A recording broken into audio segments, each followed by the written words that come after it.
Bassline gonna make man shatter.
Bassline gonna make man shatter.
Good evening, everyone, and welcome along to Esports Masters League. We are here tonight for season number 7. It is console tier 1. It is round 5 of the championship as we take in the Dutch Grand Prix from the Zandvoort circuit, otherwise known as the Netherlands, as I've put there in the stream title. My name is James Head. Delighted to be taking you through the stream, of course, as always, on this fine Wednesday evening. Hope you are doing very well. Yes, I did just say evening there as well, so I might be an Arsenal fan after this. Joining me in the comment box, a man that sadly doesn't put his claim to fame as an Arsenal fan. It is Mr. Ivory Mike. Mike, how you doing?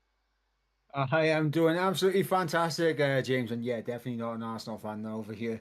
But yeah, absolutely looking forward to tonight. Of course, we head to the Netherlands for Zandvoort round number 5 of the season, and we got high hopes for a circuit like this in terms of just being a strategic race, and obviously with it being Zandvoort, potential conditions can play a factor.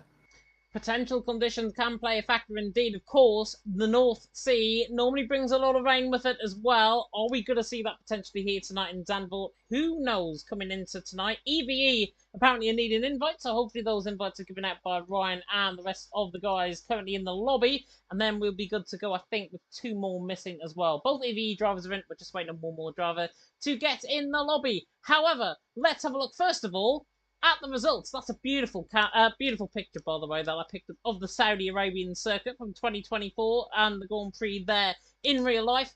Paul ended up taking the race win after all of that controversy right through the final corner on the final lap of the race. ET8 Paul took the win. He was initially, Danny Van Metten was initially going to get a 3-second penalty for that incident with Paul through the final corner. However, it was determined upon appeal by Team Chazoo. The stewards changed their decision, and it's a racing incident that it was actually gained between Paul and Danny Van Meiten. And in the end, Paul went on to win the race. Danny Van Meiten finished down in 6th position. And talking about that just for a second, as we just wait on FLT Typical to get in the session, Paul out on top.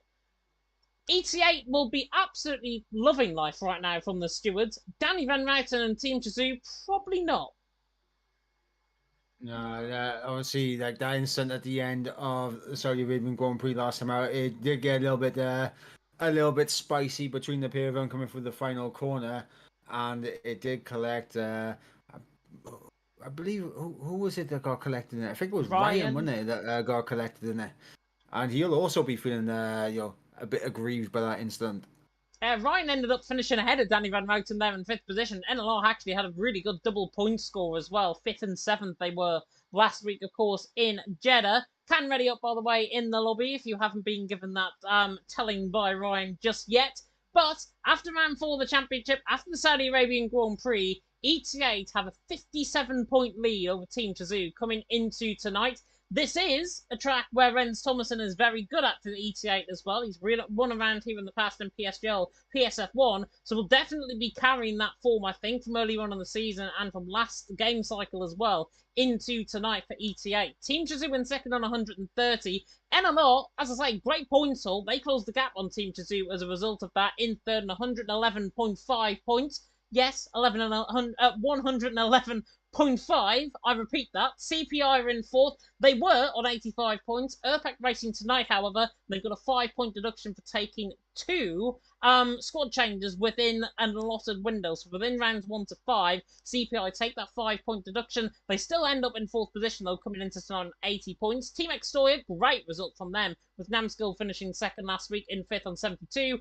FRT in 6th on 63, then Grand Track 10 and 7th on 60. They've lost their track slightly in terms of the points. Bunker Racing Team in 8th on 58.5 points, and then TTM in 9th on 46. Winners' points weren't counted, even though he did get disqualified from the race. Abyssial there in 10th as well on 30 points right down on the bottom end of the field. If anybody caught WR Legacy Division last night, by the way, Top Tier Motorsport absolutely dominated last night in Monaco. I have a feeling, Mike, there's more to come from them during this season, and it is very overcast as we get to the circuit. Yeah, incredibly overcast here in qualifying. Potential then, possible potential, that we could see drivers flooding out the pits early on just in case there is rain to come at the end of the session. But yeah, I mean, we're going to be in for an absolute treat around here. Not many overtaking opportunities around this circuit, so everyone is going to have to really time their overtakes to absolute perfection, but of course we will get to that when we head into the action out on track. But for right now, it's about who can set the fastest lap time here in qualifying. Yeah, before the drivers do go out on the grid, as you can see that on your screen, let's have a look quickly at who is in the cars for the teams here tonight. GT10, normally in the Mercedes, I've got Ghost King and GT10 Skies alongside them, so an all-French pairing for them. Team Extoya, all French pairing for them. We've got quite a lot of nationality pairings here tonight. Duncan and Karumi in for Team Extoya. Shazoo, we've got Oscar and Danny Van Mouten, same pairing, of course, as last week. An all-Italian pairing for CPI with Erpek, who was formerly ET8 and a former PSGL PSF2 champion back in the day as well, alongside Rick Gambe. Avisio Racing have got Max Power 2010 and Abe Gabardi, the Ukrainian, back here once again tonight after his exploits in round number 3. Ryan and Yanel, the new driver that we're going to commentate on tonight for NLR Esports alongside Ryan. Lifebad and Rent, all Dutch pairing there for ET8. Agonize and Typical are in for FRT. Then Finn, Bob and Thomas, who's a brand new driver on the Xbox side for BRT as well. The Frenchman looking to try and do the business out on track. And then we've got Thomas Covers and Placky, who I am very much looking forward to seeing out on track. The homeboy hero only lives about half an hour away, I believe, from the Zandvoort circuit. Flacky will definitely be looking to try and get TTM back on form like they did last night in Legacy Division. However, Ghost King, not ghosting, coming through the banking in towards turn number 3. Nearly loses the car though through turn number 3. And now on the run up banking into the left hand now of turn number 4. And this is looking pretty good so far from the GT10 man. He is the first man out on track, running up the hill now in toward the right hander. Sky Flack at turn 7, 24.2 in the first sector, not looking bad at all. Not looking bad at all there, and I think potentially I might have a few internet issues. Audio completely cut out absolutely everywhere for me right there. So hopefully I don't drop out here, James. But you know, it's a potential that could happen. But yeah, Ghost King in the middle sector, absolutely flying right now out on track. As I didn't quite catch the middle sector split. I hope you did. 47.8 in the middle sectors. Now comes through Avi Lundijk, and he's on the wall. Ghost King rides like Tony Hawk, quite literally on the curb. On the outside there, Ghost King is not going to be on the run to the line, as lost his front wing absolutely completely. Skies, his teammate, though, goes quick as Danny Van Mouten, though, comes in with a 108.1 from Rens Thomason. Great lap time from Ren. Danny Van Mouten now in second. Life out there for E-Tech going third. E-Tech Agonize is coming through the final corner. Hasn't changed his name from joining FRT, of course. The Romanian driver. The Romanians, of course, being thought about with the flooding that they are currently getting in real life. Agonize there going in 9th position. Thomas Covers is coming through the middle sector as well. We've got Placky, I think, coming on the run to the line as well. The Dutchman looking to try and improve. He does. He goes 4th, 108.5. But Rens Thomason, 4/10ths quicker ahead of Danny Van Mouten in second. His old PSGL PSF1 roommate. They were tied on points going into last week's race, of course, in Premier Sim GL PSF1. And Rens Thomason has currently outscored Danny Van Mouten by 4/10ths of a second out on track. If that is not a sign of a man that absolutely loves this track, I don't know what is. Yeah, and around a track like this, 4 attempts is a huge margin to find in that for Danny Van Mouten to really close that gap. So, I mean, it just showcases Rens Thomason's pace around here very early on. Definitely so. And Erpek now coming through the final corner, better go, I think, on another run. Yanel and Thomas Covers, by the way. I think you might or might not have referenced that. I've just been seeing on the times on the left-hand side. Same lap time actually being set by both of them. So really neatly done by Yanel and Thomas Covers. Erpek, though, the Italian, who did originally get the Italian stallion name. Hopefully Matteo was not too cross if he is tuning in to tonight's live stream. Erpek now running up the hill in towards Sky Flack at turn number 6 and 7. We'll see what his first sector split is. 24 flat from Erpek. Neatly done. Coming through Sky Flack now at turn number 7, and then in toward the right hand of turn number 8, and then in toward the double right of turn 9, the double right of turns 8 and 9, then in toward the left-hander of turn number 10. We'll see what Erpek can do, though. Coming through this middle sector, the Italian looking to try and get his groove on. Back on the PlayStation side for the first time. He has been doing exploits in PSGL PCF 3, 47.8 though in the middle sector. Erpek looking quick as he now comes in towards the famous banking of Ari Lundijk in and Ari Lundijk out at turns 13 and 14. We'll see what he can do. Thomas Covers already swearing at Rens Thomason, by the way, with that lap time that he set. Erpek now on the run to the line. Does he go in between Rens and Danny? No, he goes 8th in the end, but a good lap by the returning Italian. Yeah, and of course he's left himself a little bit out of sync with the rest of the field as well, which obviously he didn't want to follow everyone out initially, so he wanted the entire track to himself. Urbeck, I think, may feel that it's more beneficial for him to be out there on his own rather than being out there with the rest of the cars out on track, and maybe taking advantage of the rubber that's been put down by the rest of the field. Definitely so. GT10 wanting to be on board with by Soltel there in the chat. We're on board with Ghost King, who's on a lap time right now. Obviously had that Tony Hawk style moment through Harry Lundike, and Ghost King will be looking to try and improve in this middle sector. 47.7, so slightly up actually on Urpek's middle sector, slightly down though in the first sector, so in comparison, they're going to be going around about each other's lap time. Mateo, by the way, you did just see a 108.1 banker. It's putting your bankers to shame around here, my friend. Ghost King now through the final corner, on the run to the line then, through Harry Lundike, on the run to the line comes Ghost King, and he goes ahead of Urpek in the end to found the time in that final sector, 108.571. Just to throw a little bit of comparison, by the way, Rens Thomason is 3.5 tenths clear of Danny Van Routen. Second all the way down to 13th right now is covered by 2 tenths. Just to throw it into perspective. Yeah, absolutely, and the entire field incredibly close from Danny Van Routen all the way down to BRT Thomas in 13th place. But I mean, as you mentioned, Rens Thomason up there in first currently. He is head and shoulders above the rest of the field right now, and he's definitely going to be looking to improve. Will we see a 107 from him though?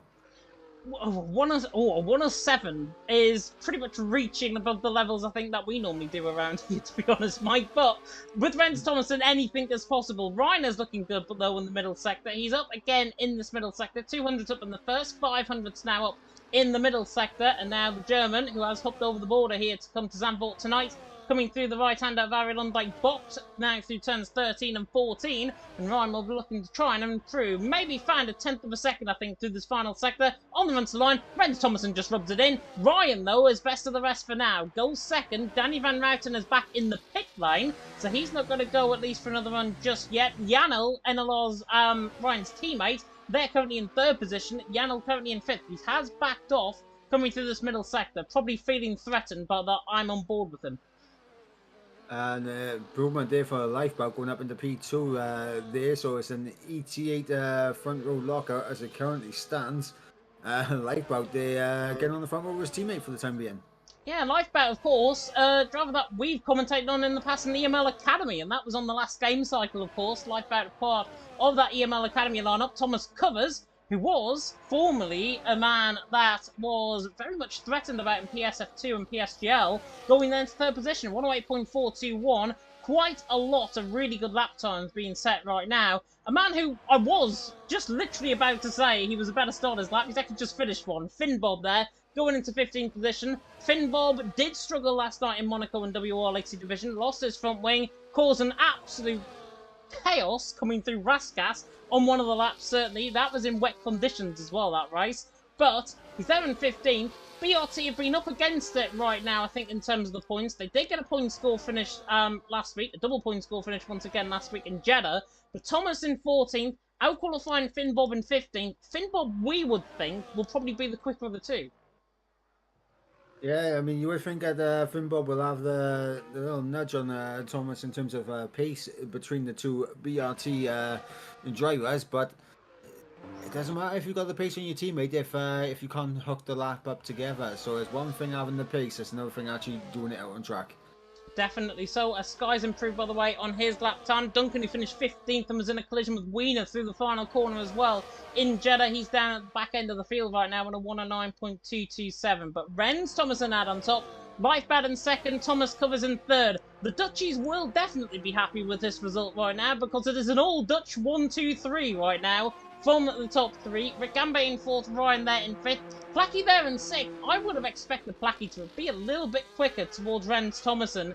However, it has been pretty much put about on social media and indeed in other leagues as well that being on PlayStation is probably better than being on Xbox around a track like this because of the banking, because of the overall grip that we get on console, in PlayStation especially. compared to Xbox, Rens Thomason, that's why he's 2.5 turns clear of Lifebound? Or is it just purely a skill issue for the rest of the field that he's just so far ahead?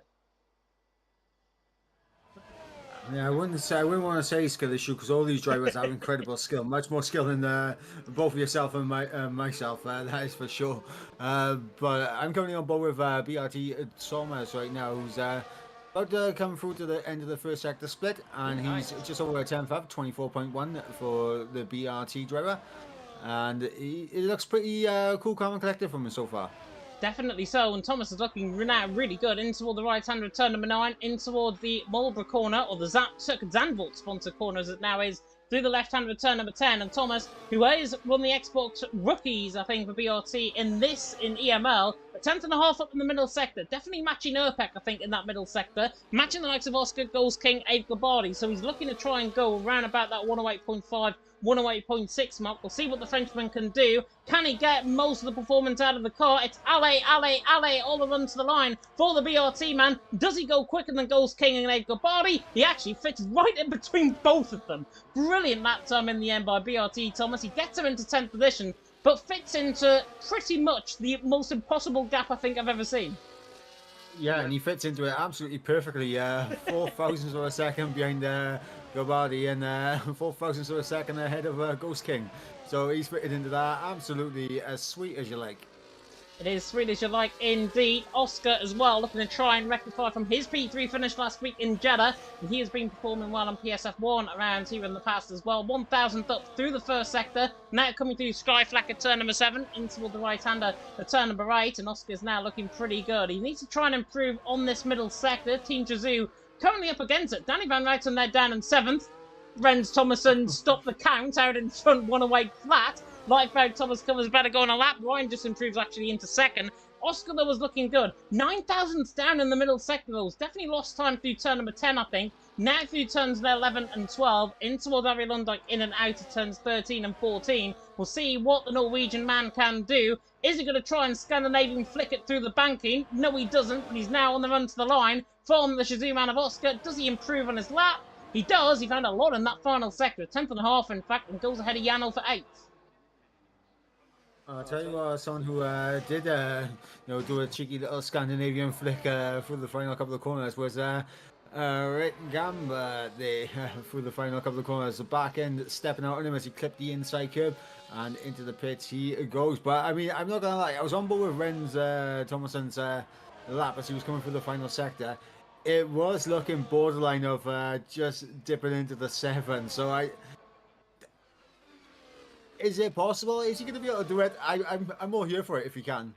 Well, like TNA Racing, they've got Believe in Joe Hendry. We've got Believe in Rens Thomason, I think, here tonight with 4.5 minutes to go in the session. It is Rens out on top from Janel in 2nd, Ryan there in 3rd. Mateo, by the way, confirming in the chat. Of course, he is now an ET8 manager these days for the team. Normally, we see him out on track as well here sometimes in the ML. He also said in the chat, I asked him if he wants to go for a 7.9 or if he wants to retire.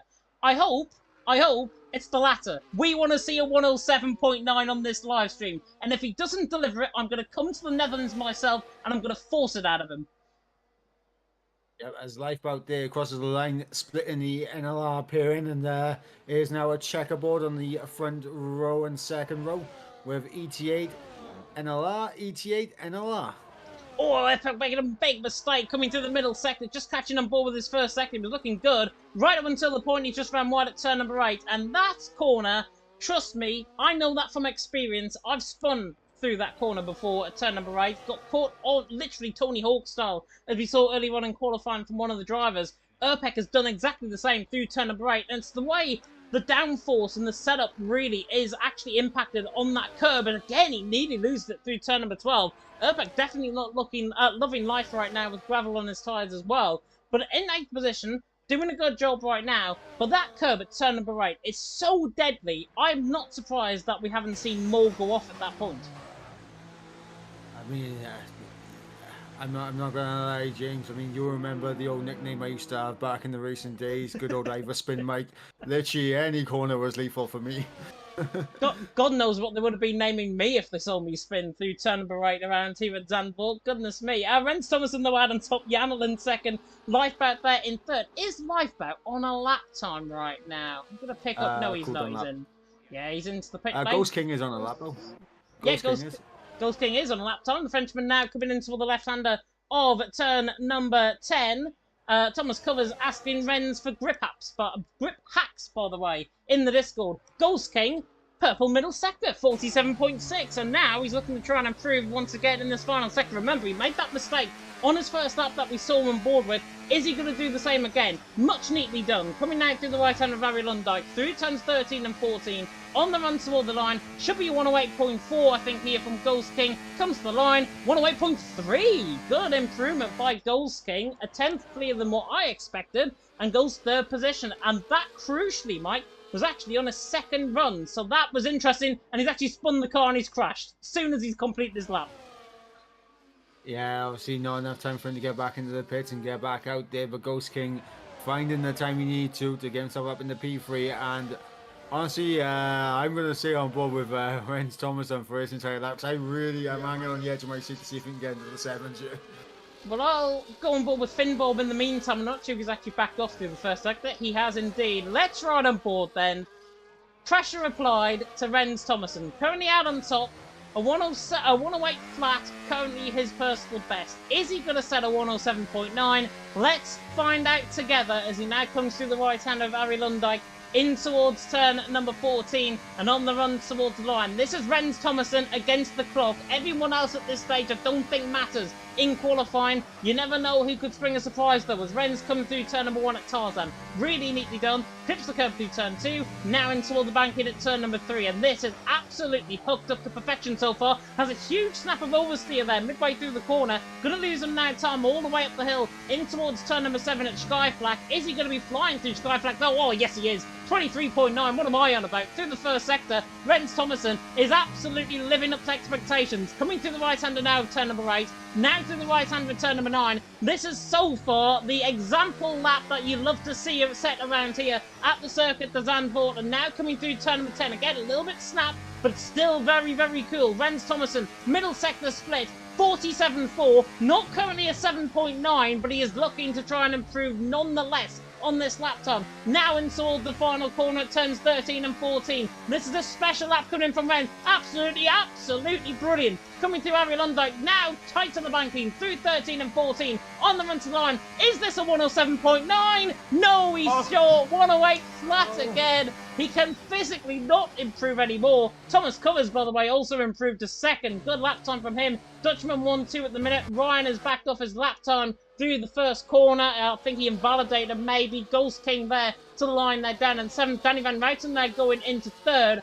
Renz Thomason right on top. Urbeck there going in 9th. Clacky not improving. Rick Gambay is through the final corner now for the Italian team, or for CPI even, and he's actually back in the pit lane. So Rick Gambay into the pit lane. Thomas is in the wall, 1.9 seconds down at the time. Agonize is down. Skies is down. Karumi on the run to the line, I think, is the only one improving, and he does not improve. 800ths down on his lap time. Everyone else is done, I think. Renz Thomason out on top. Lifeboat was marginally down in the middle sector as, he doesn't find the time in the end. I think he made a mistake halfway through the middle sector at some point, which is why he was 800ths down right at the end of the lap there. Lifeboat there down in 8th position. Thomas, I don't think is on a lap time. No, he's not. He's off in the wall. For Renz Thomason out on top. Thomas Covers in 2nd. Danny Van Ruiten there in 3rd. E-Tech Lawrence there saying in the chat, Renz Banker would have been pole position. I completely agree. I don't know why he even bothered to come out for the next 3 runs that he did. I mean, sometimes when you set yourself a target trying to get into the 7s, you have to push for it, and he got as close as you could get, but it just wasn't meant to be for Renz Thomason there. But he'll still be very happy with his qualifying section, starting from pole position, and his teammate put in a good performance as well, Lifeboat in P8. So ETA looking good at the start of this start procedures. Yeah, I'm actually surprised by Lifeboat. Really noticeable surprise, I think, from my perspective. I was expecting him further down the field, but there he is, 8th position, ahead of Urpek, who's a former teammate of his. Pretty neatly done, I've got to say, from the man of Dutchman there down in 8th position. But Renz Thomason out on top, It's a Dutch 1, 2, 3, and 4, with Janel there in 4th as well. Thomas covers 2nd, Danny Van Ruiten in 3rd, with Janel in 4th, Oscar, Ryan, Gulls King, Lifeboat, Erpek, Flacky top 10. Slightly disappointing qualifying session from him. Rick Gambay, then Thomas, Agonize, Edgar Bardi, Finbob, Skies, Karumi, Typical, Max Power, and Duncan. Rounding off the top 20, we had top 19 covered by 6.5 tenths of a second, and the top 20 covered by 1 second out on track. We're going to go for our usual intermission break. You can hear, of course, a word from our musical sponsors here tonight. We'll be back with you in a few minutes.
Baseline gonna make man shatter.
Baseline gonna make man shatter.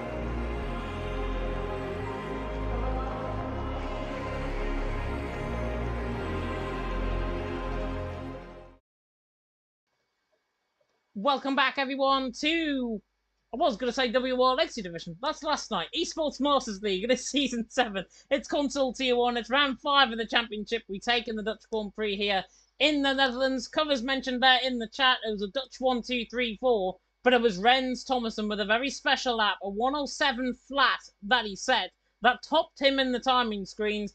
ETA topping in terms of the standings right now. 187 points. The Team Chazoo's 130. Myself, James Head, Michael Edwards alongside me in the commentary box for this one. And Mike, Rens Thomason's lap was absolutely special as anything. But do not take away from the laps in behind from Janel, for example, who qualified, I think, 3rd or 4th. Yeah, and honestly, even though all eyes were on Ren Thompson's lap at the end, shouldn't take anything away from the rest of the field, because it is not going to be as easy for Rens in the race. It's very difficult to drop people out of DRS around here. And these drivers are such a high caliber. Not many mistakes, I think, are going to happen around here. And we're going to see what the weather's like. And are we going to be treated to a little bit of changeable conditions, perhaps? Nope, no. It's all sunshine. Literally said that, and it's absolutely blue skies and sunshine. Exactly the weather that I would like around here, personally, here in Zandvoort. And it's very good for the drivers, because everyone's going to be on an even playing field. Everyone, you would imagine, mediums, hards, mediums, one of the two strategies will probably work. It'll mostly be, I think, though, if I recall around one of the races that I've done in the past around here on this game cycle, I would think a set of hard compounder tyres is probably better to start on than a set of mediums, because you're going to be the quickest guy out on track, or amongst the quickest cars out on track, if you go on a set of mediums later on in the race. And the hards on this game are so much more durable. This is a perfect track for strategy and everything like that to play into perspective. Yeah, we're going to see who is going to be starting on those hard compound tyres. And if any of the guys at the front will be opting for a set of mediums, maybe try to break away nice and early and go for the undercut and try and have a decent sizable gap by the time the hard runners come in for the medium stop.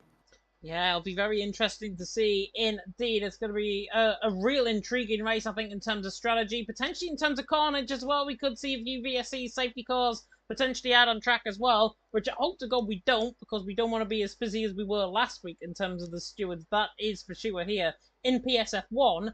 But obviously going forward in terms of strategy, Rens Thomason out on top. He will make a good start off the line. He probably lead down and towards turn number 1. But the threats come from in behind in this session and in this race. And those guys probably are going to be fighting out second, third position, right in behind Rens. It could give potentially the man on pole position to try and streak away by a second in the early stages if something happens. Yeah, and it's all going to be about the battling around here. You can lose so much time by just going side by side, especially in the first couple of corners, that it could just allow Rens to drift outside that 1 second window, and then he has a very lonely race up ahead. But we've seen multiple times this season, though, James, where drivers have been very cool, calm and collected into turn 1 and have kept that DRS train going for lap after lap after lap and really pinpointing when to make the overtakes happen.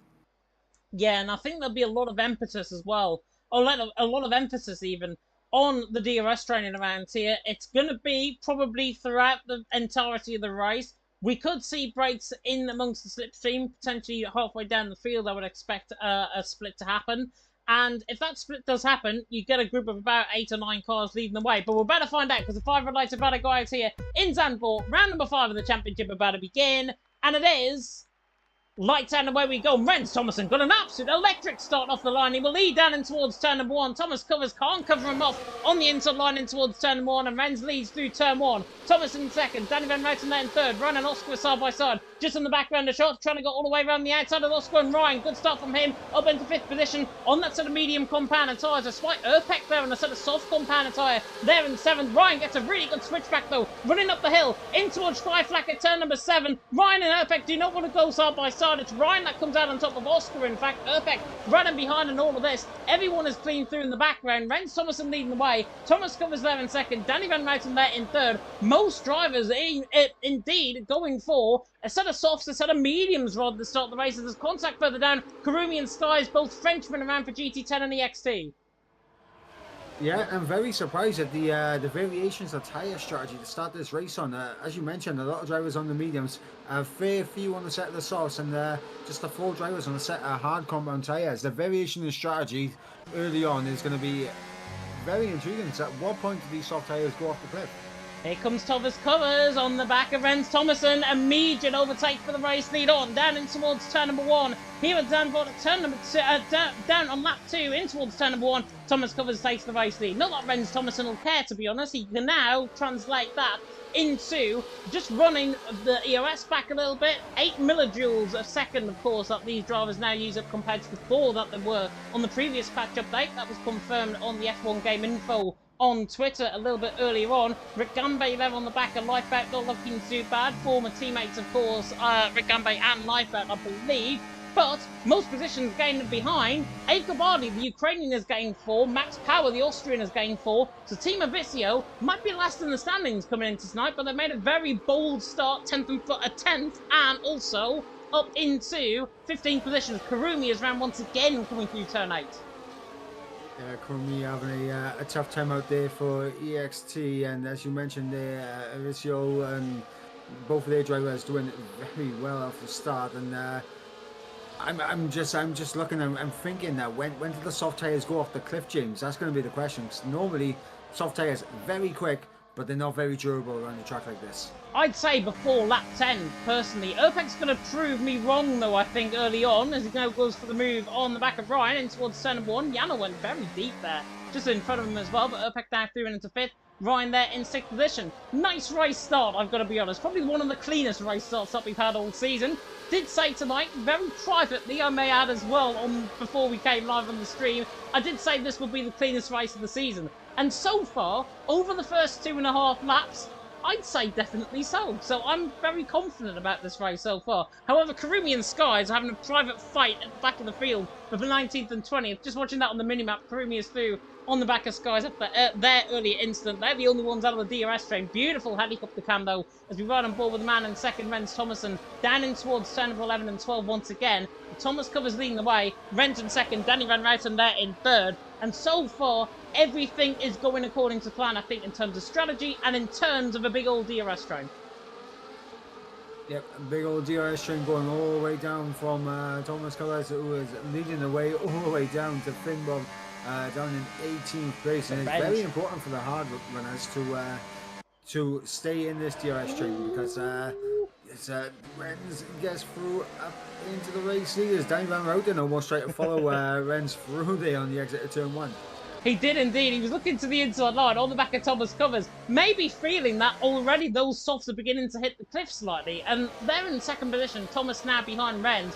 Renz can now try and extend this pack. There's a battle going on further down the field, by the way, which I have to get to because there's 2x2 up in towards Sky Flag. Both FRT drivers are involved in this. So, sorry, Thomas and Typical, even for BRT and FRT, are involved in this, along with Max Power, who I think got a double overtake out of the banking, which we missed. But Max Power through into 14, and there goes Typical to the inside line on Thomas. Both Xbox guys, of course, FRT and BRT hate each other on the Xbox side, typically as well, and Typical through and into 15th position. Thomas there in 16th, Duncan there, just watching on, probably thinking, go on guys, take each other out. He's going to go for a move though, in towards turn of 11 himself, and Duncan, not like Duncan Donuts, not getting that one slam dunked. Yeah, Duncan unable to get through on Thomas here, and Typical getting the job done on Thomas. Up in the P15 goes Typical now. Max Power though looking to break away from these guys, but we're seeing a few cars splitting in the pack now, James. Yeah, we are. Placky is the one that's struggling. I did say about halfway down the field, you can get a split around here, and that's exactly what you've got. Max Power, Goes King, Placky, all dropping off the back. Agonize has gone into the back of Aid Gabardi there, in towards the hairpin at turn number 3, in towards the banking. I think it's called Hugenholtz, if I'm not mistaken, the banking through turn 3. Agonize is coming up the hill in towards turn number 7, though, at Skyflak on the back of the Ukrainian. Like Gavardi running a Ukrainian-inspired livery, which we of course called on about 2 rounds ago, when he raced for EVE. And again, it looks really striking, I've got to say. And given how they are fighting in a war right now against Russia, Aid Gabardi, obviously I think out of Ukraine, I hope, FVCO might come in on that in the chat, but Aid Gabardi there in 10th, doing a good job, riding over the curb, but he's now under pressure from Agonize, and you do not want to let the FRT man in, because he will absolutely have you for chips if you make a mistake. Yeah, absolutely. And Agonize trying to get himself inside the top 10. We're going to see if he's going to be able to do it. It's a change for the race lead once again as Urpex sends one down the inside of Jano, but he hits the back of Danny Van Routen there. And has he got damage, Urpex? Right side end plate? Potentially? No, he's alright. I think it might have just been the ghosting systems briefly between Urpex and Jano, which made me think they had contact, but they didn't.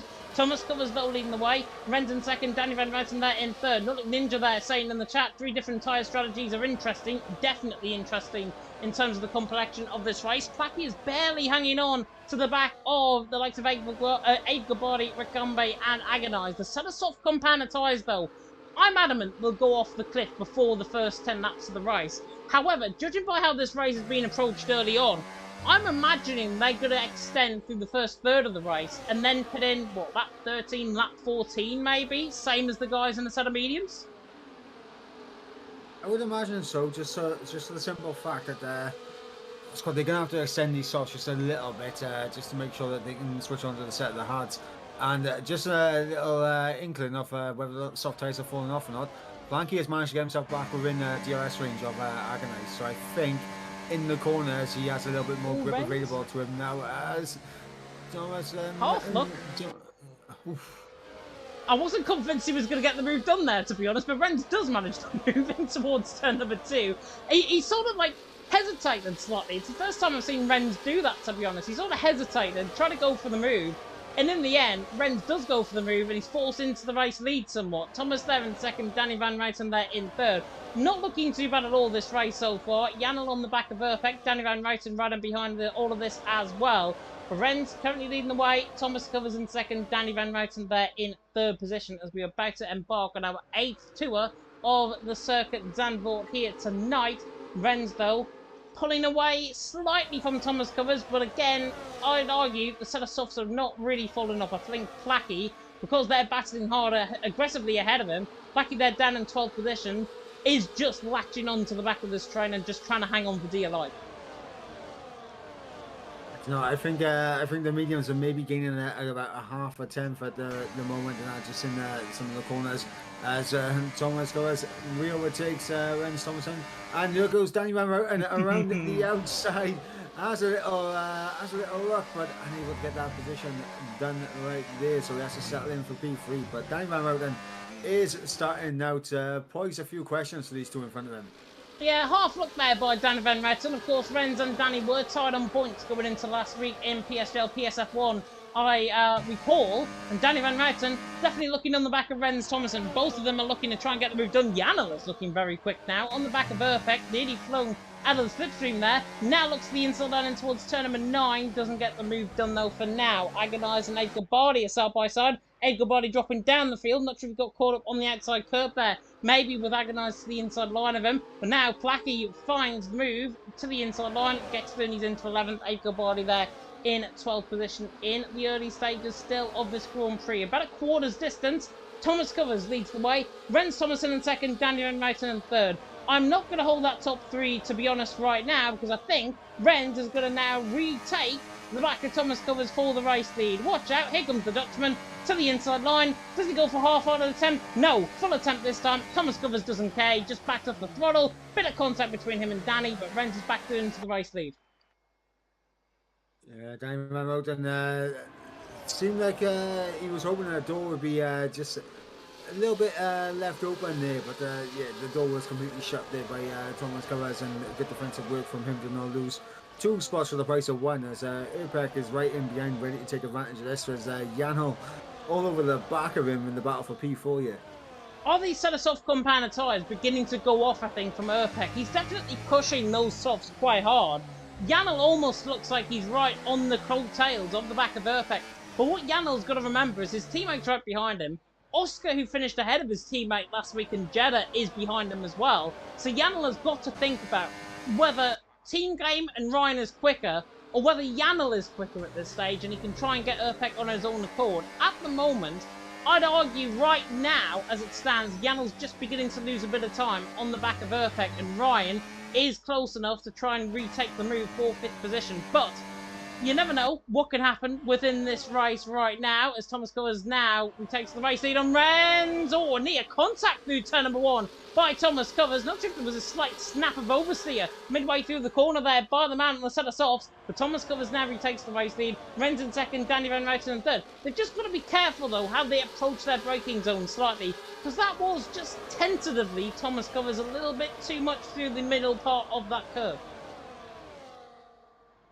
Yeah, I'm not sure if there's a little bit of gamesmanship right now from Thomas Covers to maybe try and force a little bit of a side-by-side action with Renz to kind of put him a little bit off the line, that Danny Van Ruiten can go side-by-side with Renz here. So I'm not sure if there's a little bit of gamesmanship going on right now from Thomas in the TTM team.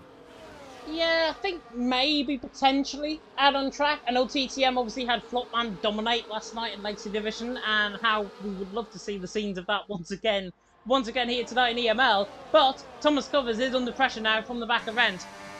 And Renz is right on the back of Thomas Covers once again, down the straight in towards turn number 1, and it's now about 10th overtake we've seen tonight between these two. Renz now takes the race lead. Danny Van Ruiten again, having a half look, having a half chop there on the rear wing, on the front wing even, on the back of the rear end of Thomas Covers. Rick Gambe and Agonizer side by side through the banquito, and Rick Gambe gets caught in the grass. He's off in the gravel, and he's nearly in the wall. Has he got rear wing damage potentially on that car? Just about sliding his way out of that. That looked very similar though to an incident we've previously seen around this track here in EML. Was it Mateo and Renz that happened, or am I thinking that was PSGL PSF1? I'm not entirely sure. I'm trying to think if that rings a bell to me. I'm not sure if it did. If it does, might have been PSGL for you. I think it was. I'm not sure. It might have been EML. It might have been PSGL. I'm not really sure. But Rick Gambe now has... there was a gap anyways between Agonize and Placky. That gap has just got a hell of a lot bigger because it's now 2.2 seconds. Rick Gambe's tyres are absolutely done for. He may as well try and come in, put on a set of hard compounded tyres and try and get something out of the race, I think. From the perspective of the CPI man, Danny Van Ruiten sets his sights on Thomas Covers. Thomas Covers sets his sights, jinks the left-hand side of the track. Right around the outside he goes, in towards turn 1. Rick Gambe's into the pit lane, and in fact he speeds in the pit lane as well. Renz Thomason leading the way, Thomas Covers in 2nd, Danny Van Ruiten there in 3rd, but in the end they remain as they are. Danny Van Ruiten though, almost looked assurance to try and get that move done on the back of Thomas, on the back of Renz, maybe just testing the waters from last week, I think, the Shazoo man. Yeah, I think for Dan Van, a little bit boxed in on the inside line. He couldn't really challenge Thomas Covers as much as he probably would have wanted to, due to Renz being directly in front of him, and Thomas just placing his car right where he needs to be right now, just to hold on to that position. But he's not going to hold on for very long if he keeps having back end snaps like that. And here comes Danny Van Ruiten now, all that behind him, and he's practically pushing him through the final sector here now, James. And this is what you love to see normally in league racing, to be honest, around here. Not only in Zandvoort, but in other tracks as well. Drivers pushing each other through the corners. Thomas Covers his tyres are gone. Renz Thomason's opportunity is now. He needs to try and pull away because Danny Van Ruiten realises Thomas Covers his tyres are gone. He's into the pit lane as a result. And now Danny can set his sights on his PSF1 rival in Renz Thomason ahead of him. But Renz leading the way. Danny Van Ruiten there in 2nd. Irpek there in 3rd. Position changes further down the field. Max Power and typical of a side-by-side. Placky and Ape Gabbardi are side-by-side through turn number 1. And Placky just about manages to fend off the attentions there of the man in P9. Rick Gambe, remember, pitted, got that 10-second penalty. Might have a look into that, of course. If he does want to report that, he can try and get that removed by the in-game if he thinks it was underneath the limit. However, there were two similar moves to that happened. I think it was in Italy, if I'm not mistaken. Ryan, who sped into the pit lane. I can't remember the other one, but both of them didn't get accepted. So I'd just be very cautious if I was the Italian right now for the CPI team. Yeah, absolutely, and definitely needs to be cautious if he is going to try and go for that penalty removal in the stewards, because a lot of the time it is just down to just misjudging with the detection line is, and just through driver error. So very difficult to get the time penalty removed like that when it is in the pit lane. As Danny went out and as overtaken Renz for the race lead. Ooh, Lifeboat absolutely sends it on the back of Ryan. Ryan not too keen on that. He says, no, you're not getting away with that one. Ryan just shoves him the door. I like that ruthless style of driving there from Ryan. Lifeboat just forced it inside line. The gap was there, to be fair to him. But Ryan thought, nah, you know what? I'm just going to push you side through turn number 1. And Ryan there, not having any of that. He was very frustrated from last week. I can definitely tell you that. And now, frustrated by Lifeboat's actions there through turn number 1. He's there in 5th, but look at the gap now. It's a 2nd. Oh, and a big snap oversteer right there for Ryan as well on traction. And he is outside that 1 second window now. He is, and Nafska right on the back of Lifeboat. Lifeboat right on the back of him, and agonising Nate Gabardi trying to get involved as well. Lifeboat's definitely into the back there of the back of Ryan. In toward now the left-hander of turn number 12. Ryan trying to park the bus and trying to get Janel away, I think, maybe for that pit stop advantage later on in the race. Lifeboat, though, right on the back of Ryan. Watch out for Oscar, watch out for Agonise. They're going to get a phenomenal toe, and in the end there's contact, and somehow they're all clean out of it. Ryan into the pit lane, Agonise into the pit. Oscar and Lifeboat are inside of each other. Oscar gets the move done. Somehow, they didn't end up in the wall. I have no idea how they did not end up in the wall right there. And Ryan, and Agonise has to sit in behind Ryan in the pit lane. Oh no. And he's just got lost, what, 10, 15 seconds? If that, even the pit crew were not even ready for him. Agonise, this is the problem that we have in multiplayer cars. Agonise didn't really know, I think, that Ryan was his teammate. He decided to double stack. It's really unfortunate, as I say. I wish things could be done to try and improve it in the end. We might have a look into bringing the real-life cars back for the final 5 rounds of the championship. But Agonise there, dare I say, agony for the FRT man? I mean... It's a terrible pun, but at this stage, yeah, absolute agony for Agonise out there, I'm not going to lie. But Renz and Daniel wrote, and they are pulling away from Urbeck, but Urbeck just holding on to that DRS, and Janel getting through now up in the P3. Janel's the one that's catching my eye. There's a yellow flag, and that's a VSC. Is that max power that has spun? Somebody has come a cropper throughout the field. I'm not sure who it is. Is it Ryan? No, it's somebody ahead of him. Oh, no front wing, and that is VRC Thomas into the pit lane. That's the cause of the VSC out on track. And is that a yellow car coming out of the pit lane, or is that a safety car coming out? Got to be very careful. That is, I think, Edgar Bardi coming out of the pit lane. No, typical coming out of the pit lane. Yeah, no VSC, no safety car even. We're under VSC conditions. Typical masquerading as a safety car coming out of the pit lane there. And for some of these guys towards the back, a lesson pit stop here. Obviously, Gabaldi for typical as well. They have a lesson pit stop window now with that virtual safety car being out.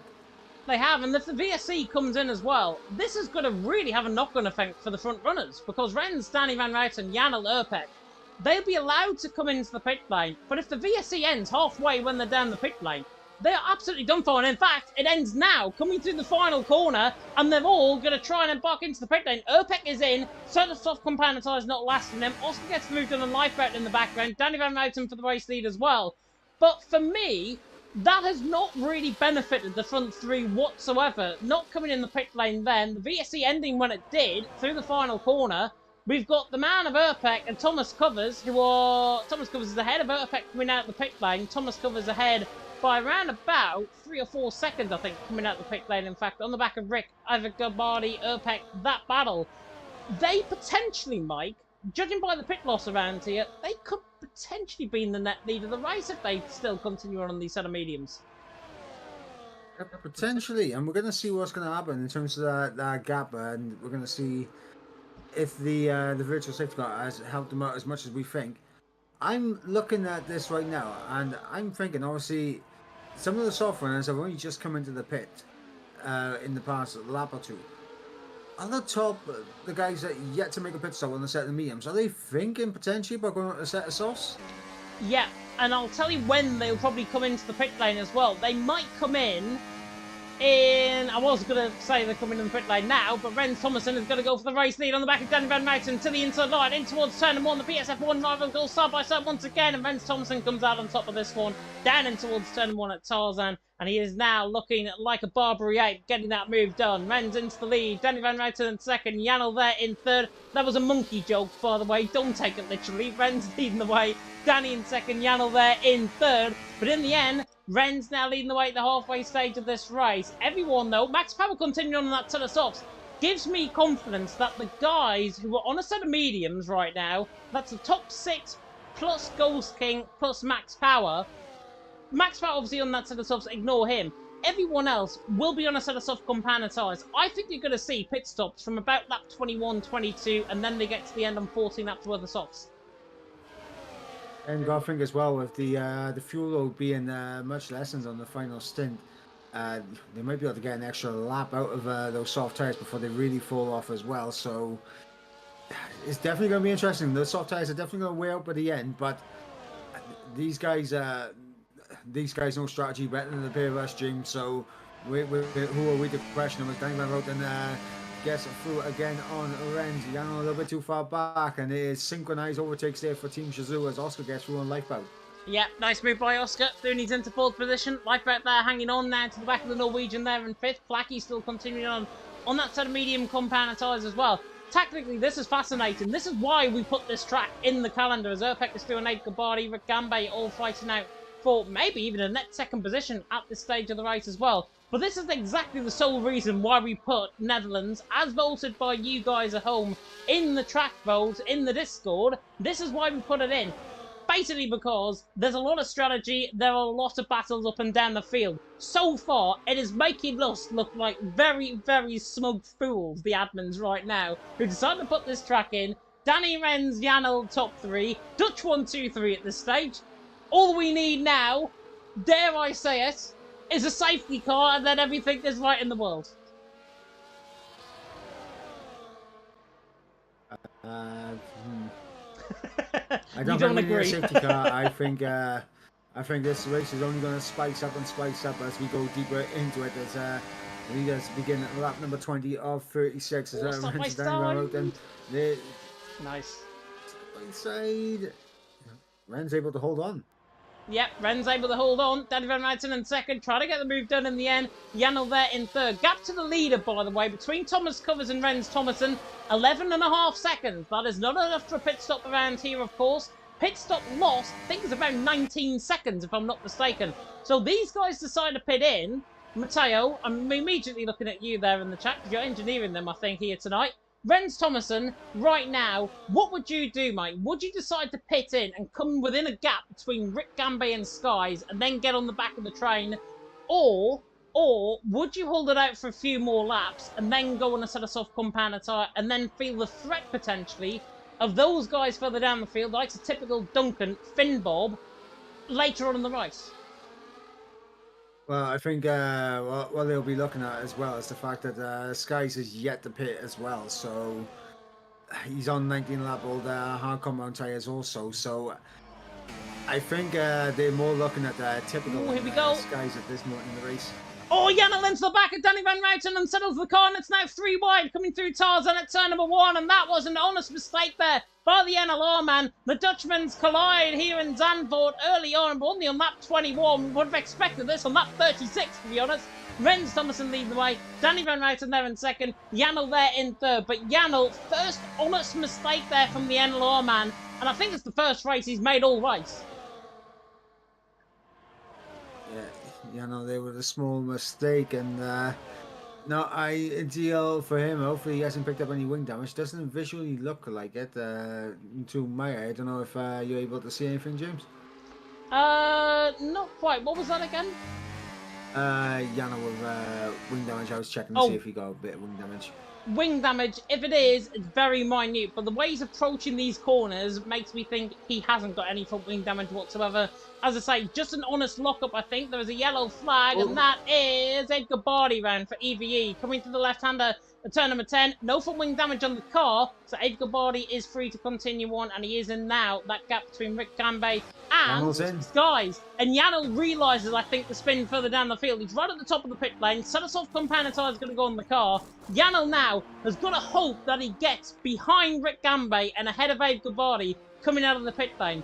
Edgar Bardi has already been in the pits. Janel is going to be near enough side by side with them coming in towards turn number 1, but I think the NLO man's going to get ahead, but they are going to be side by side. Coming through turn number 1, and Edgar Bardi is ahead. Even with that mistake, Edgar Bardi is ahead.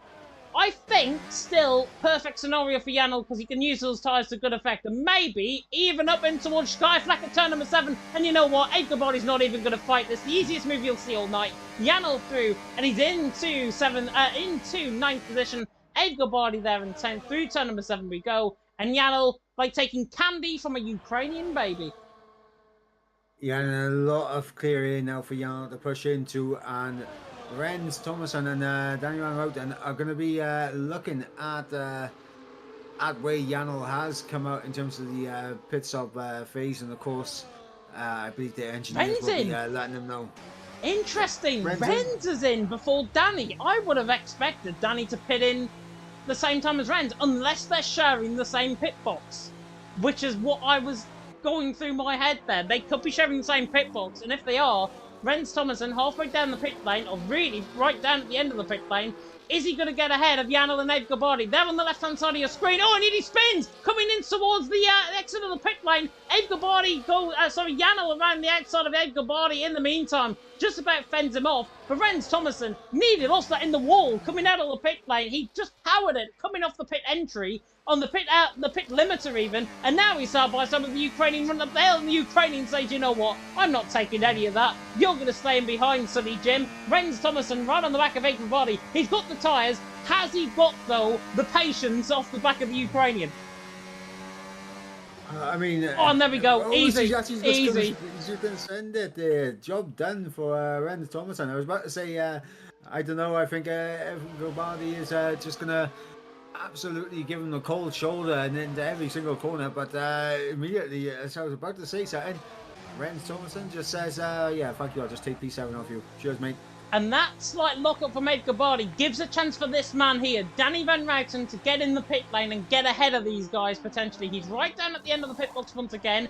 Blackie's got a 10-second penalty for speed in the pit lane. But Danny Van Ruiten set a soft compound tyres on the car. I think he's filtering out behind Rens quite comfortably here. Edgar Bardi, Janel already through, Rens already through, and Danny Van Ruiten is just ahead of Lifeboat coming out of the pit lane. Now, we've got 2 races on our hands. Erpek against Thomas Covers, closing in 2.8 seconds the gap. Rens Thomason, Janel, Danny Van Ruiten, Lifeboat, Oscar, all on a set of soft compound tyres. Edgar Bardi, maybe you can feature out of this at this stage, but tactically, one of the best races of the season so far. God hope I can keep it clean for the next 12 laps. Yeah, and these soft tyres are going to be absolutely lighting the fastest lap times up any moment now, as Rens is closing in on Rick Gam for P3. Obviously, with that time penalty, a bit of a non-factor in terms of the finishing results, unless you can get that removed. But within DRS range now is Rens, and I think it's going to be job done now, done in pit straight. Yeah, this should be very easy indeed. Off the back of Rick Gambay, Renz Thomason speeding to the outside line, set the fastest lap just to put in a good measure for this move. Rick Gambay still fights the inside line, cannot find the inside line though. Renz Thomason through, into third. Really neatly done by the former champion, of course, in many league races back in the day. Duncan is into the pit lane as well, coming in, I think, for a set of soft compound tyres. Probably realising he can try and keep up with Renz Thomason's pace. However, though, Mike, is the rain coming? Because the cloud cover is beginning to build over the circuit, and this is going to be very intriguing indeed. These final 10 laps or so, there are black clouds coming in from the North Sea. You know what black clouds can do around here. There goes Yanel to the inside on an Abe Gabbardi. Going to cut myself off. Skies has rejoined the session in all of this as well. And Yanel tries to fend off the attention of Rick Gambay. Rick Gambay, though, holds on to fourth. But those clouds look a little bit black up in the sky. That is going to be good news for nobody, because nobody wants this right now. Nobody does want this, but I mean, I've seen these clouds many times in my lifetime. As Yano gets moved down on Rick Gambay, incredible stuff there from Yano. Oh, look at this in behind! Look at this in behind, Lifeboat. Sorry to cut you off, Mike. Danny Van Routen side by side, down in towards center one. Abe Gabbardi just been absolutely done down the straight by the straight line speed of Danny and Lifeboat. There were going to be 4 wide, I think, at one stage. They backed off it. Danny Van Routen through, he's into 6th. Lifeboat in 7th. As soon as Oscar can get through an Abe Gabbardi, these guys now in a set of softs are laughing, but the cloud cover beginning to build over the circuit. Are those set of soft compound tyres going to be the right tyre to be on at this stage of the race? Potentially, I mean, as I was saying, like, I mean, we've seen these clouds many times in our lifetime. These are what I like to call rain clouds. We know about that because we live in Wales and the north of England as well in real life, so we definitely know what rain clouds are going to be. Are they, though, coming over the circuit? This definitely looks bleaker. And now Oscar looks the inside line on the back of Abe Gabbardi. Has Thomas Covers been told, and I'm not sure if anybody said this in the stream, I don't think I saw anything about rain in the stream chat, so I apologise if there is, but nobody said that it is going to rain towards the end of the race, and it's going to be tactically fascinating now what happens in this race. There's lap 27 out of 36. If there's rain forecast, it's going to be in the next 10 minutes. The next 10 minutes is the next 5 or 6 laps of this race. Rain possibility is still there, but judging by how it's now not really clouding over so much, it's a little bit 50-50 for now, whether there is rain or whether there's not. I mean, we can see the sun is still trying to peer through the clouds at this moment in time, so I think we are still a little bit away. We'll just have to monitor the skies and be the local weathermen for the Zandvoort here tonight. Maybe just like the local weatherman anyway, we'll just get it wrong. But well, we don't speak Dutch like the local weatherman, that is for sure. All I can say, Dutch is hoi, and that's probably not the best term to use.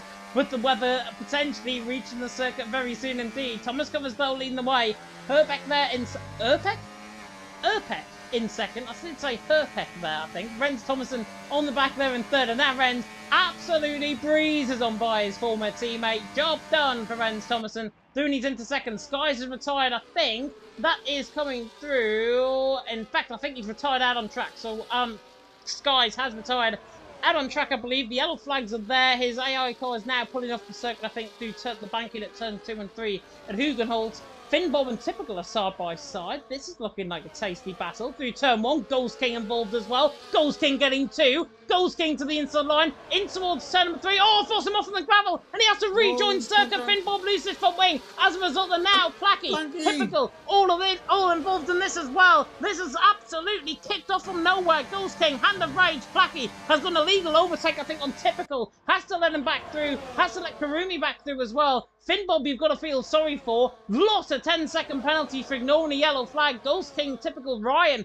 I think all picking that up. That one definitely going to get investigated by the stewards. And that was all spawning from Finn Bob spearing off into the circuit, literally taking across the gravel, rejoining relatively okay. And then in the end, as Renz Thomason's going to go for the race lead, I'm going to interrupt myself here. Renz Thomason race lead, job done, into the race lead he goes. But those 10-second penalties, if it can be proven by all of them, then more than likely will be removed.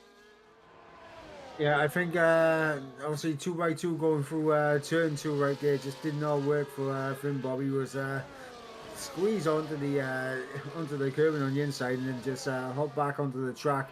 Contact made, and that just absolutely caused carnage for everyone in behind.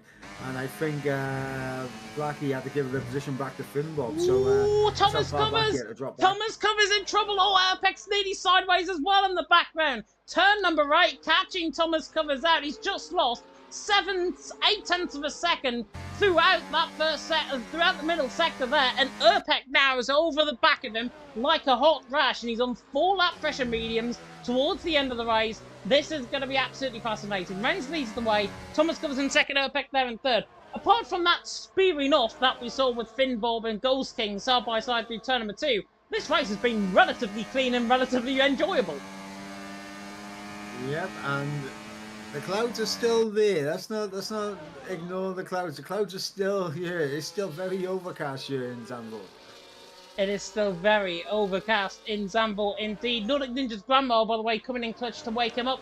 Good job, we should woken you up at the right time, my friend. Renz Thomason leading the way, lap 30 out of 36. And now, looks a cast iron assurance that Renz Thomason, bar any rain, bar any safety cars, bar him crashing out on track, he is going to take this race win out on track. Renz leading the way, Urpek in second, Thomas covers in third. Oh, I thought that was rain coming through turn number 8 there. I'm running one with Urpek. It's very difficult with his livery to see if there are actually raindrops coming down, or if that's just purely the lighting that we're getting off the halo. And it is the lighting that we're getting off the halo, because the sun is still briefly coming through the clouds. The cloud cover has built over the circuit, but for me, Mike, the chance of rain, I'm going to say in this race, and I'm going to bet my bottom dollar on it, 0. I mean, I don't think there'll be enough rain to force a switch on the intermediates given the laps left, but you never know. Final lap, maybe the final 2 laps, and a little bit of a little sprinkle on that, just to make things tricky for the drivers in the final 2 laps. So, I mean, it definitely could happen. Well, I could lose a bottom dollar by the end of this race as well, so that is definitely not going to be my finest hour here in the EML commentary. That is for sure, as Blackie is side by side with Ryan, down in towards turn 1. Ryan, who has had relatively bad luck, I think, within this race, pitted from a set of mediums early on, decided to go the set of hard route, ended up going that set of hard route, and in the end, is coming out down in 14th position. So it's a disappointing perspective from his race so far. Remember, though, these 10-second penalties could get removed. If it is proven that they all had an illegal overtake, it's definitely going to be, I think, put into one instant, that is for sure. But Renz leading the way, Urpek in second, Thomas covers in third. I think the battle for the lead is done for now. The battle for second and third, though, only beginning to heat up. Thomas covers his tyres, coming back into life once again. 70% of ERS compared to Urpek on 67, so slightly more. But the Italian trying to hold off the Dutchman at his home track. Yeah, not only that, James, we'd have to keep an eye on this as well. Janel has been closing in on Thomas Covers and Urbeck. Same with Lifebout and Danny Van Routen and Oscar as well. So we could be seeing a monstrous battle for the final 2 spots on the podium here. And whether or not these set of softs can get to the end of the race is definitely going to be telling. Danny Van Routen eyeing up the inside line of Lifebout there through the hairpin at Hugenholz, or through the banking even at Hugenholz, turn number 3. Now all the way up the hill in towards Schleifleck once again at turn number 7. Danny Van Routen all over the back of Lifeboat, but Urpek has never been closer than he is now to the back of Thomas Covers. Thomas again nearly taking that inside curb too aggressively, nearly being forced out wide on that curb through turn number 8, and now Thomas Covers 4 seconds behind on Renz. The race winner's gone from him. He just has to try and defend like an absolute lion, like a Dutch lion, like LRN in console tier 2. This is going to be a really interesting race out on track. Matteo has said in the chat, ladies and gentlemen, we've got a Lifebout problem on the cards. Lifebout is coming out of nowhere. Yano coming out of nowhere. There is a yellow flag, and I think that is Duncan. Is it? Ooh. Somebody's off. It is. Yeah, it is Duncan. Duncan off through the hairpin at Hugenholz at turn 3. About to say, if that turned into a safety car right there, that would have been that really would have spiced up the end of this race. And at 33 of 36, Renz leads away for 1.5 seconds, but the battle for the podium positions, James, is now beginning to shape up. I think we got that 5 or 6 drivers now involved in this? Definitely. And honestly, if I'm a betting man right now, I'd be favouring the guys on a fresher set of soft compounder tyres. So, Lifeboat, Danny Van Mouten, Oscar may be coming into play rather than Janel. Janel, though, looking really quick compared to Urpek and Thomas Covers right now. That set of soft compounder tyres still working for him, still closing up through the Circuit Zandvoort sponsored corner. Duncan is going to get in the way of the leader if he's not careful, coming through the left-hand return number 12. But now, these guys set their sights on each other. With 3 laps to go, 3 tours of the Circuit Zandvoort about to get going. Tune in, everyone, because this is going to be a hellish final 3 laps for us in the commentary box. Thomas Covers about to lead through the final corner to lead the pack down in towards turn number 1. Urpek, though, was side by side with them. Urpek is through into second position. Janel on the outside line, trying to now cover off to the inside as Thomas Covers. He cannot fight, though, on those mediums. He nearly fights too aggressively, nearly contacts the back of Janel, and in the end, Lifeboat lets him go. Urpek through into second, Janel there in third. Urpek on the fresher mediums coming into play. Janel on those softs coming into play. Yeah, you've got to think if Janel can get himself ahead of Urpek now, he's obviously got 2 cars in between himself and Lifeboat, and like I said, Danny Van Mouten and Oscar in behind. Oscar, I think, just dropping a little bit off the back of this pack, so I don't think he's necessarily going to get involved. But you're seeing Lifeboat and Danny Van Mouten getting very close. Lifeboat down the inside. No. Thomas Covers. Nah. Oh, Let's Danny open the door for Danny Van Mouten. Danny Van Mouten, do not give him the inside line because he can take it once and once only to the inside line. Still on the outside now, in towards turn of 11. Danny Van Mouten fights towards the inside curb, fights and gets the inside curb. Lifeboat now forced out onto the outside line. The red colour car, the E-Tate inspired livery, has been outdone by the Shazoo man. Danny Van Mouten, the homeboy hero, overtakes his fellow Dutchman. Danny Van Mouten third into fifth. Lifeboat and sixth, but it's not over and done with yet because Thomas Covers now coming back into the laps of Danny and Lifeboat. Down in towards turn number 1. Can Danny get close? In towards turn number 1. Nearly too close. Nearly rips off a front wing end plate even on the car. Lifeboat now, as a result, tries to get back to the inside line. Can't find the way through. Renz leads the way. Urpek in second. Janel there in third. This battle for second is hotting up. Let's see, this battle for second is just going to get spicier and spicier as Danny Van Mouten all over the back of Thomas Covers for P4 in this race. And you're seeing Janel getting very close to the back of Urpek. And I think that's going to be a setup with DRS down the main straight. The question will be if Thomas Covers and Danny Van Mouten are going to be close enough to take advantage of DRS. As a little peek, had a little luck towards the inside, didn't he, just then? But things better Look of at it. Oscar. And now... Oscar side by side with Lifeboat on the outside line into turn number 11. Does he fight to the curb first? He does. He gets Danny Van Mouten in. Lifeboat gets caught in the outside curve, but he gets the traction this time. And now Lifeboat side by side into Davi Lundijk in. Tries to force him off the track. He nearly gets forced off the track. Oscar just about keeps on. Lifeboat through, he's into 6th. Oscar there down in 7th. Danny Van Mouten, Janel, Urpek got a way to turn. Down the straight towards turn number 1. Janel through into 2nd. Danny Van Mouten around the outside of Thomas Covers. Is the Covers coming off his session finally? Danny Van Mouten wraps around the outside, gets the job done. Through into 4th. Thomas Covers in 5th. Lifeboat in 6th. Oscar still fighting there for 7th. This now beginning to get a little bit decided. There's a yellow flag further down the field. I think it's Flacky who has lost a little bit of position there further down the field. He is struggling right toward the bottom end of the field. It's still not over and done with though. Coming through turn number 7 at Sky Flag for the final time. Renz Thomason will be your race winner as long as he keeps it within the white lines. Janel and Urpek, though, fighting out for second. This could come down to a drag race to the line. Janel, though, is bettering Urpek in terms of tyres, bettering in terms of percentage of tyre wear that he's got. Urpek has got one more last gasp opportunity. And speaking of last gasp opportunity, Oscar was looking on the back of Lifeboat as well. Don't think anything is going to happen for now, but Renz Thomason is going to absolutely rout the field here once again. The king of Zandvoort, Renz Thomason, takes the race win here at EML in the Netherlands. Urpek is going to get the run on Janel. Janel on the grass. Janel hangs on for second. Urpek there in third. Tremendous end to that race. Danny Van Mouten in 4th. Thomas Covers in 5th. Then it's Lifeboat and Oscar rounding off the top 7. Renz Thomason dominant. Janel nearly threw away that second position, just about held on by the skin of his teeth. He'll be absolutely thanking the gods here at Zandvoort that straight was not longer. Urpek there in 3rd, nearly ended up into 2nd on his first race returning to EML in nearly 2 seasons.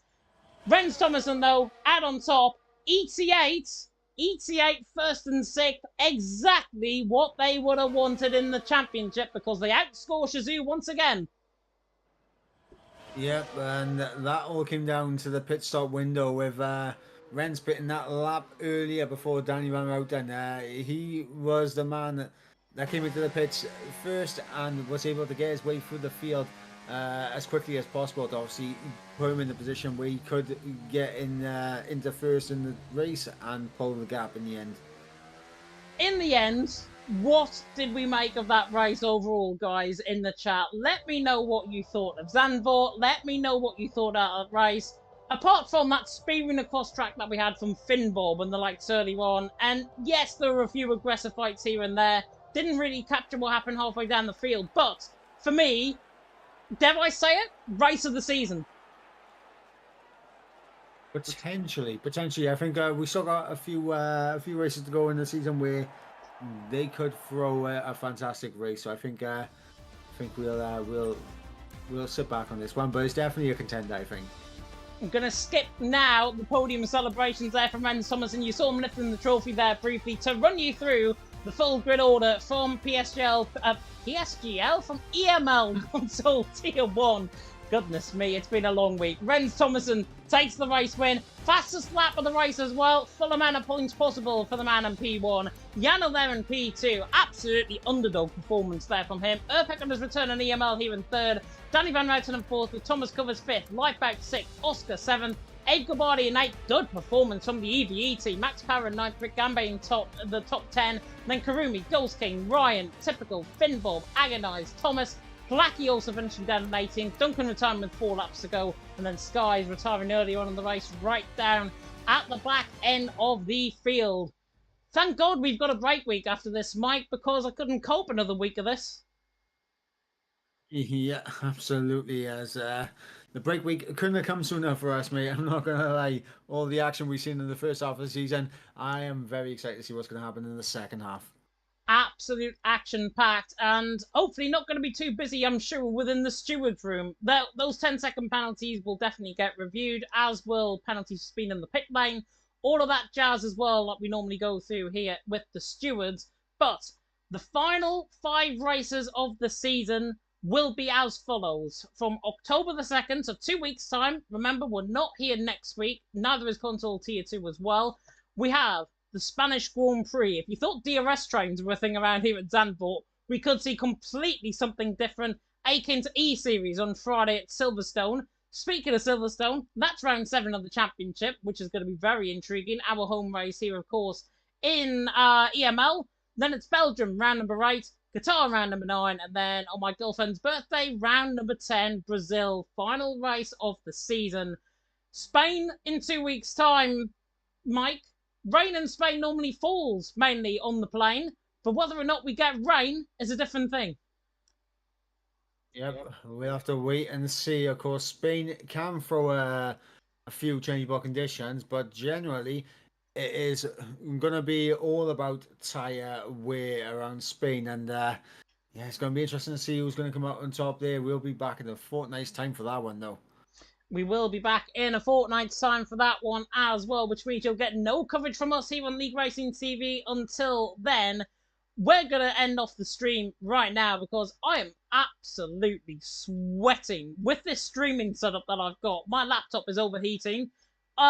Doing 36 laps worth of commentary has got me absolutely sweating as well, but it is all for one cause and one cause only, and that is for EML. So myself and Mike are going to be seeing you in 2 weeks' time around in Spain. Then we've got Britain, Belgium, Qatar and Brazil to round off the season. But until 2 weeks' time in Spain, thank you so much for watching. And until next time in Spain, in 2 weeks' time on October the 2nd, goodbye.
baseline gonna make man shatter.